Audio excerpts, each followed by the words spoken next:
Hello there, my friend. You know, the other day I was talking with my neighbor Marion, who just turned 67. She told me something that really stuck with me. She said, "I wish someone had sat me down 5 years ago and just told me what I needed to know about this stage of life." And I thought to myself, isn't that the truth? There's no instruction manual that magically appears on our 60th birthday, is there? That's exactly why I'm here talking with you today. Those of us in our 60s, 70s and beyond are navigating a unique chapter. It's a time filled with wonderful opportunities, but also challenges that nobody really prepares us for. And the thing is, many of us are making the same common mistakes without even realizing it. You've spent decades acquiring wisdom and experience. You've raised families, built careers, weathered storms, and celebrated triumphs. But this phase of life comes with its own set of rules, and sometimes what worked for us in our 40s and 50s just doesn't apply anymore. Throughout our time together today, we're going to explore some essential wisdom for this golden chapter of life. I'll share some common missteps that many folks our age make, mistakes I've made myself, if I'm being honest. But more importantly, we'll talk about practical, simple strategies that can make these years truly fulfilling and vibrant. This isn't about radical changes or complicated systems. It's about small, meaningful adjustments that can have a profound impact on your health, happiness, and peace of mind. Because getting older isn't just about adding years to your life. It's about adding life to your years. So get comfortable, maybe grab a cup of tea or coffee, and let's talk about how to make the most of this incredible time of life. Trust me when I say that with a few thoughtful approaches, these can truly be some of your best years yet. Let's start with perhaps the biggest mistake I see among many of us in our 60s and beyond, and I've certainly been guilty of this myself. We gradually surrender to a sedentary lifestyle, often without even realizing it's happening. "I've earned my rest," we tell ourselves. "My active days are behind me." These thoughts creep in so naturally, don't they? I remember my friend Richard, who had always been active coaching his kids' sports teams, working a job that kept him on his feet. When he retired at 62, he was thrilled to finally take it easy. His new routine? Coffee and the newspaper until 10, a little gardening maybe, then television for most of the afternoon and evening. Within just 8 months, Richard had gained weight, developed constant back pain, and most concerning, he started feeling genuinely old for the first time in his life. Here's what many of us don't fully appreciate. Our bodies are designed for movement at every age. When we stop moving regularly, we don't just get a little stiff, we accelerate the aging process dramatically. Studies show that sedentary behavior is linked to nearly everything we hope to avoid: faster cognitive decline, increased fall risk, higher rates of depression, and more rapid loss of independence. The wonderful truth, though, is that it's never too late to reverse this pattern. I'm not talking about training for marathons or joining high-intensity boot camps, though if that's your thing, more power to you. I'm talking about thoughtful, consistent movement that honors where your body is today. Water exercise has been revolutionary for so many people I know. The buoyancy supports your joints while providing resistance for strength.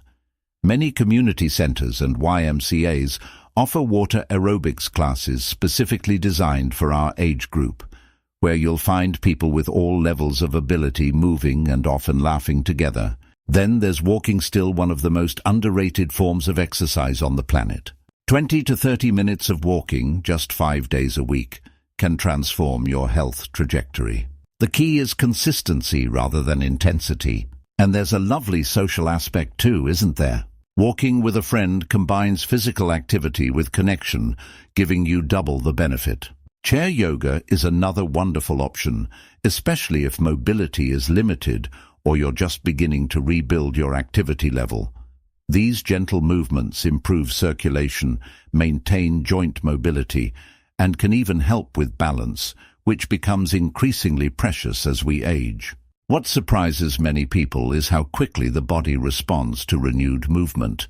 Within just 2 weeks of regular, appropriate exercise, most people notice improved sleep, better mood, and increased energy. After a few months, the changes can be remarkable: lowered blood pressure, better balance, sharper thinking, and that wonderful feeling of being comfortable in your own skin again.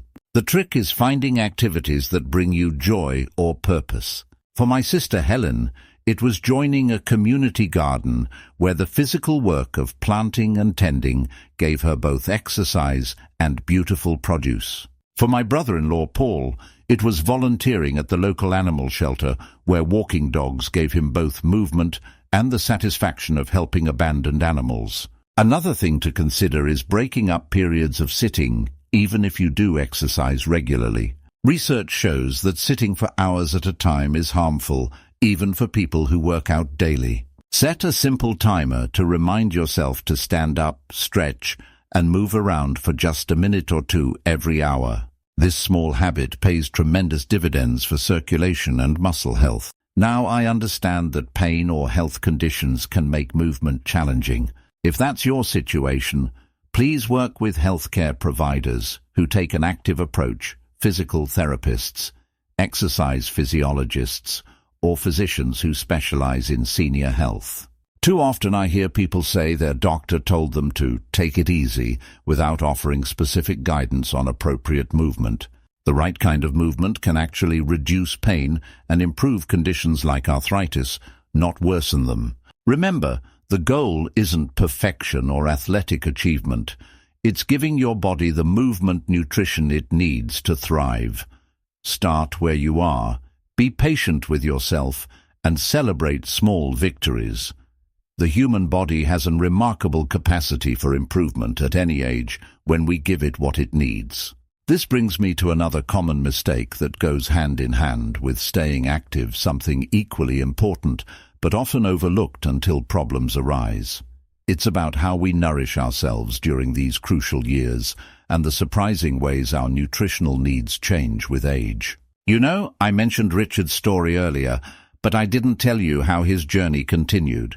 After a few months of feeling increasingly unwell, his daughter convinced him to see a nutritionist who specialized in senior health. What Richard learned surprised him.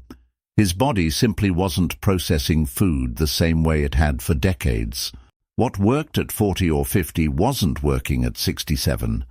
And this brings us to our second essential insight. Our nutritional needs change dramatically as we age, but most of us keep eating exactly the same way we always have. Many of us grew up in a time when a good meal meant meat and potatoes, when vegetables were often overcooked side dishes, and when nobody talked about things like inflammation or gut health. We developed eating patterns that served us well enough in our younger years when our bodies were more resilient. But now, those same patterns might be causing problems we don't even connect to our diet. Take my friend Gloria, for example. She'd always been proud of her iron stomach that could handle spicy foods, rich desserts, and her beloved coffee all day long. But at 72, she was struggling with persistent heartburn, disrupted sleep, and puzzling new food sensitivities. She resisted changing her diet, saying, "At my age, I should be able to enjoy what I want." The truth is, our digestive systems naturally produce less enzymes as we age. Our metabolism slows. Our bodies become more sensitive to certain foods, particularly those that promote inflammation. What Gloria discovered, and what nutrition research confirms, is that making strategic adjustments to our eating patterns can dramatically improve how we feel day to day. This isn't about deprivation or following some extreme diet. It's about understanding how our bodies have changed and responding with kindness. For instance, many of us don't realize we need more protein as we age, not less. After 60, our bodies become less efficient at processing protein, which means we need more of it to maintain muscle mass. Without adequate protein, we lose muscle faster, which affects everything from our metabolism to our balance and ability to recover from illness. Simple additions like Greek yogurt at breakfast, hummus for a snack, or an extra serving of fish or beans can make a tremendous difference.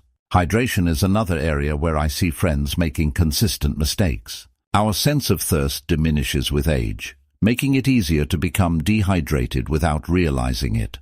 Many symptoms we attribute to just getting older: fatigue, headaches, dizziness, constipation, even confusion, are often simply signs of dehydration. My friend Walter started carrying a water bottle marked with time indicators, and within a week, his afternoon energy slump disappeared completely. Then there's the matter of inflammation. Certain foods that never bothered us before can suddenly trigger inflammatory responses in our bodies as we age. The most common culprits: refined carbohydrates, excessive sugar, processed meats, and for many people, dairy products or gluten. This isn't about eliminating food groups entirely. It's about noticing how different foods affect your unique body at this stage of life. I remember when my sister-in-law Martha reluctantly agreed to reduce inflammatory foods for just 3 weeks. She had been struggling with joint pain that was interfering with her beloved gardening. "I'm not giving up my toast and jam forever," she declared. But after those 3 weeks, her hands were noticeably less swollen and painful. She didn't give up bread entirely, but she did switch to sourdough varieties that she found easier to digest, and she became more mindful about when she indulged in sweets. What works for one person won't necessarily work for another, which is why I encourage gentle experimentation rather than rigid rules. Pay attention to how foods make you feel an hour later or the next morning. Are you energized or depleted, clear-headed or foggy? Does that particular food trigger joint pain or digestive issues? Many of us grew up pushing through discomfort, ignoring the body's signals. Now is the time to become a compassionate listener to your body's wisdom. Keep a simple food and symptom journal for a couple of weeks. No fancy apps needed, just notes on what you eat and how you feel afterward. Patterns will emerge that can guide your choices. And remember, this stage of life often brings changes in taste and smell that can affect appetite.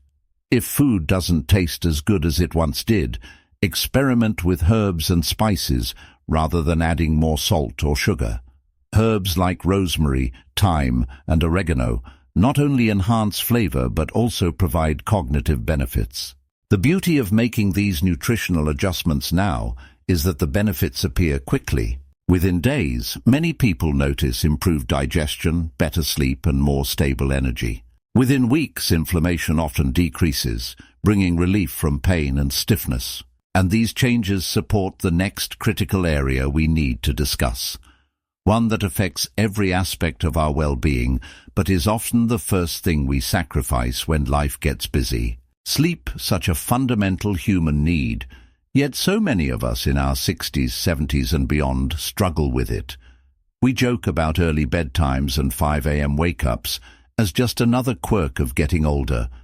But the truth is, chronic sleep issues aren't an inevitable part of aging, and accepting poor sleep quality might be one of the biggest mistakes we make. I learned this lesson personally after years of telling myself, 4 to 5 hours is just how much sleep I need now. I'd wake at 2 a.m., toss and turn until dawn, then push through my days with coffee and determination. It wasn't until my doctor showed me how my new normal was affecting my blood pressure, memory, and even my balance that I realized I needed to take my sleep seriously. What many of us don't understand is that while sleep patterns do naturally shift as we age, our need for quality sleep doesn't diminish. In fact, good sleep becomes even more crucial for brain health, immune function, and emotional well-being. Those interrupted nights and early morning wake-ups aren't something to simply endure, they're signals worth addressing. Take my friend Charlotte, who for years believed nothing could be done about her insomnia.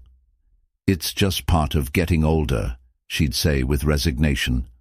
But when her memory issues began affecting her beloved bridge games, she finally sought help from a sleep specialist.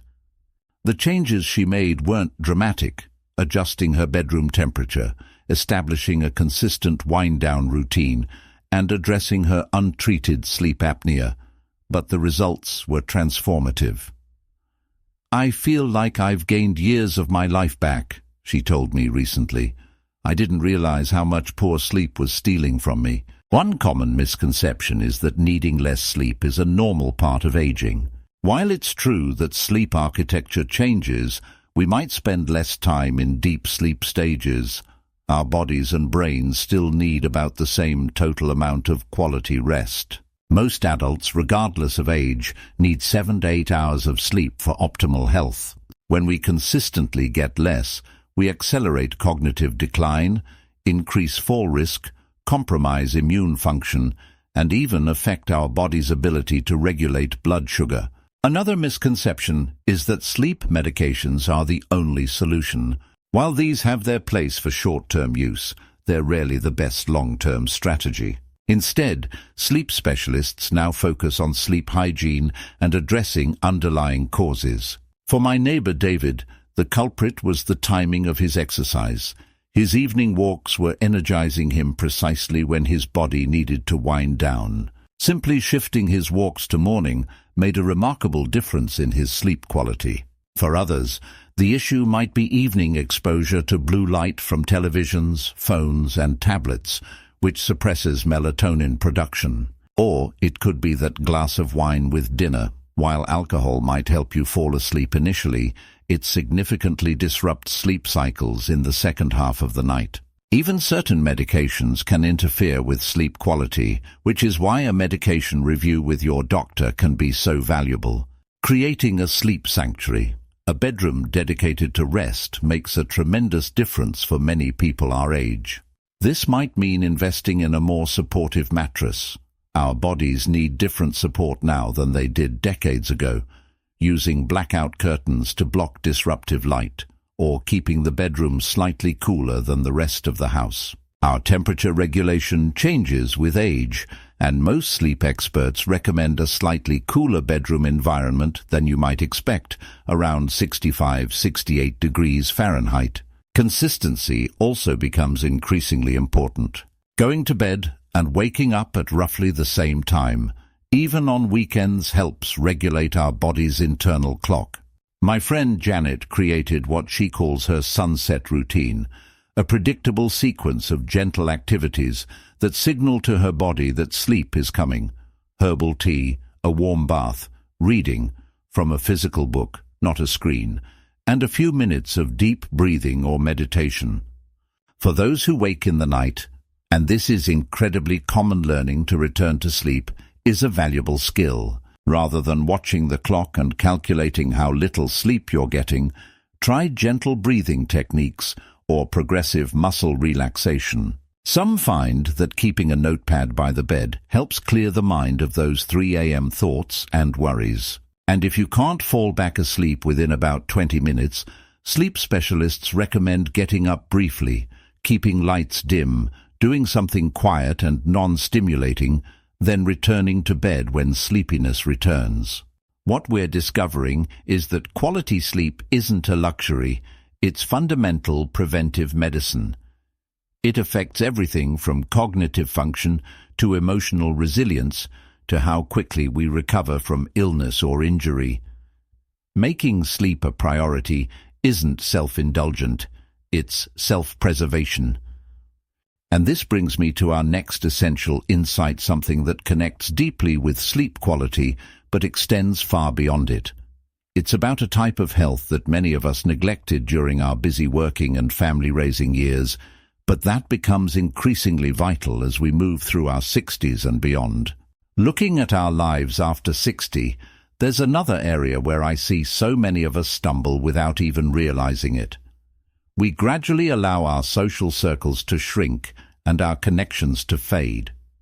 This happens so subtly that we often don't notice until one day we realize it's been weeks since we had a meaningful conversation with someone outside our immediate household. When I was visiting my cousin Eleanor last year, something she said really struck me.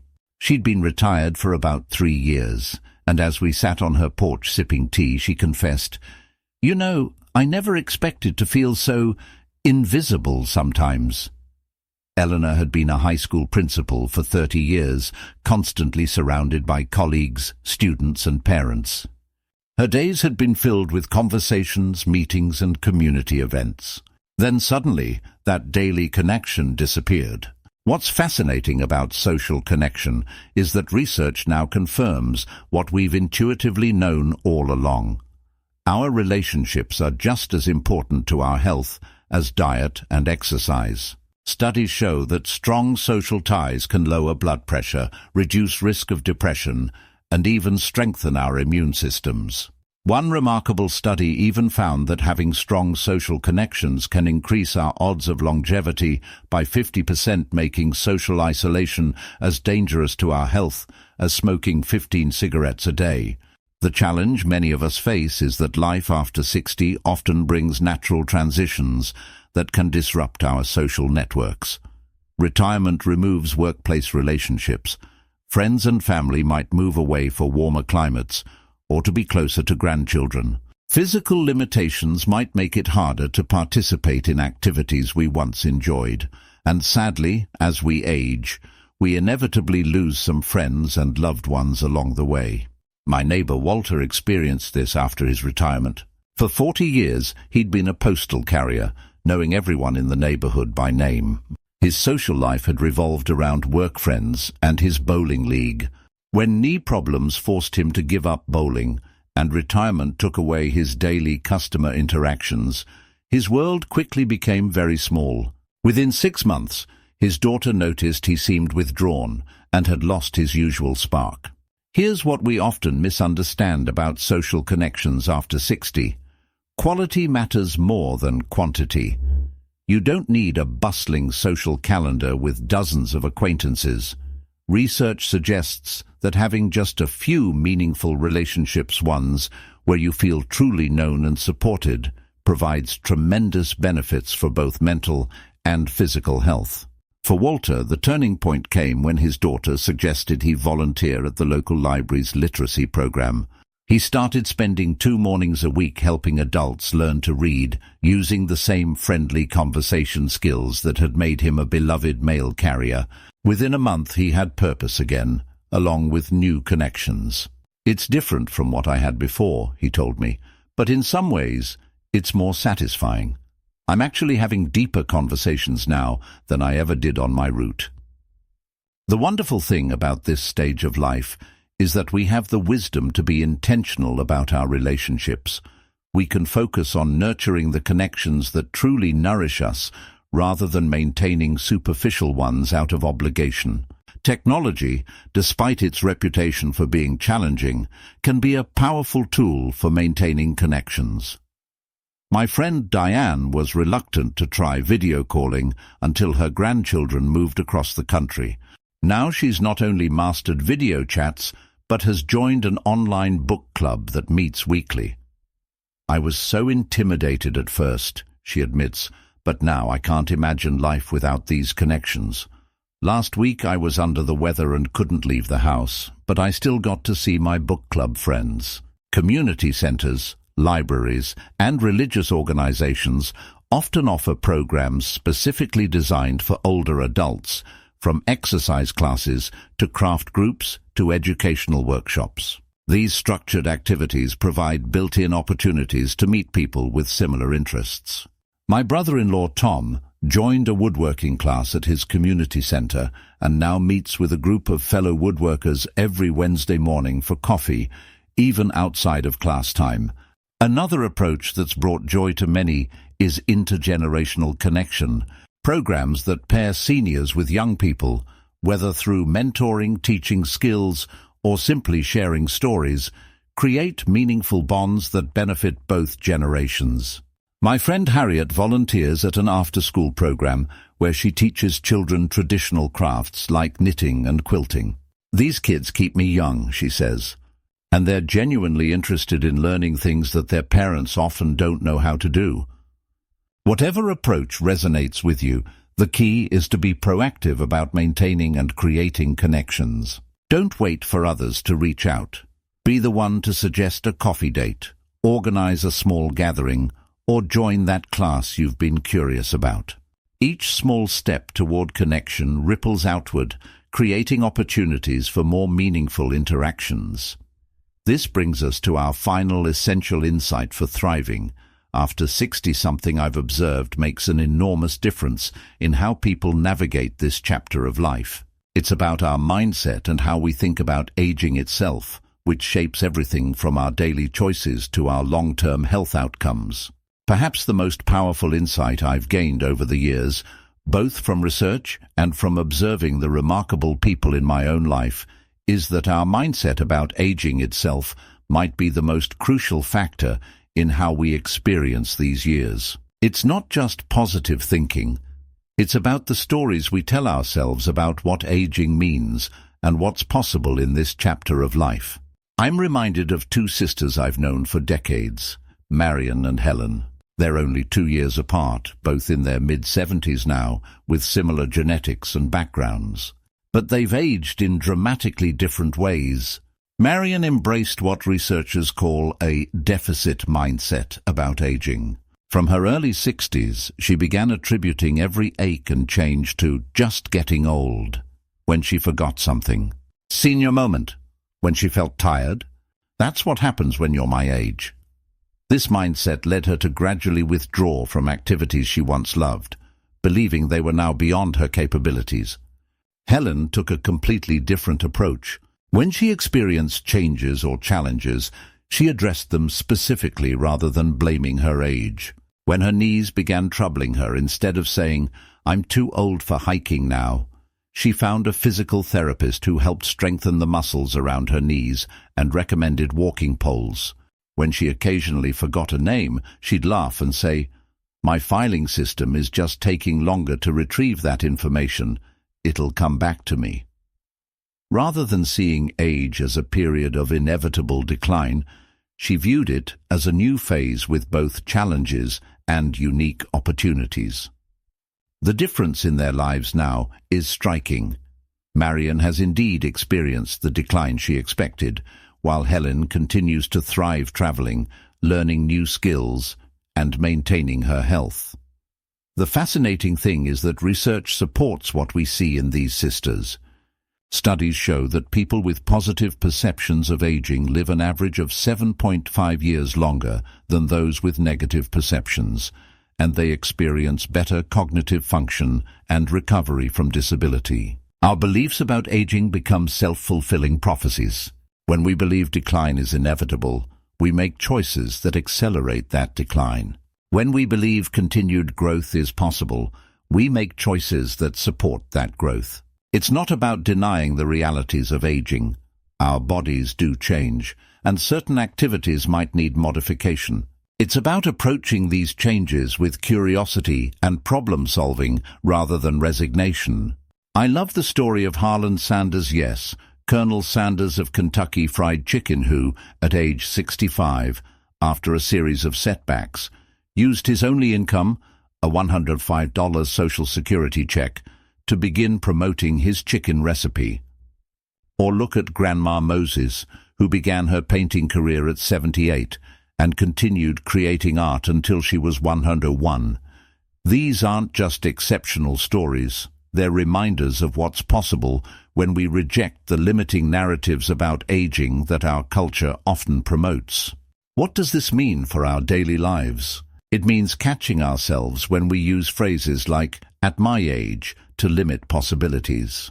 It means approaching new challenges with, "I might need to learn how to do this differently," rather than, "I'm too old for this." It means surrounding ourselves with people of all ages who inspire us, rather than those who reinforce stereotypes about aging.